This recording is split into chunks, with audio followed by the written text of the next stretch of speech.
தேர்தல் செயல்முறையை எளிதாக்கவும் நம்பகமானதாக மற்றும் வெளிப்படை தன்மையுடனும் மாற்ற இந்திய தேர்தல் ஆணையம் கடந்த 6 மாதங்களில் 28 புதிய முன்னெடுப்புகளை மேற்கொண்டுள்ளது. இந்த முன்னெடுப்புகளானது 6 பகுதிகளாக பிரிக்கப்பட்டுள்ளது.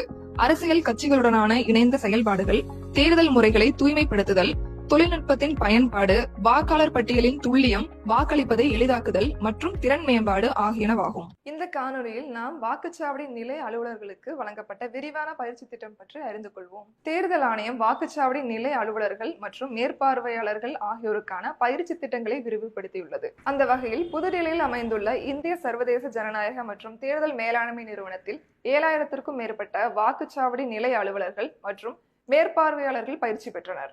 இப்பயிற்சியில் தமிழ்நாட்டிலிருந்து மொத்தம் 687 வாக்குச்சாவடி நிலைய அலுவலர்கள் மற்றும் மேற்பார்வையாளர்கள் கலந்து கொண்டனர். அடுத்த காணொலியில் இந்திய தேர்தல் ஆணையத்தால் மேற்கொள்ளப்பட்டுள்ள பிற முன்னெடுப்புகளை பற்றி காண்போம். இது போன்ற இந்திய தேர்தல் ஆணையம் தொடர்பான மேலும் புதிய தகவல்களுக்கு எங்களது அனைத்து சமூக ஊடக தளங்களை பின்தொடரவும் மற்றும் சப்ஸ்கிரைப் செய்யவும்.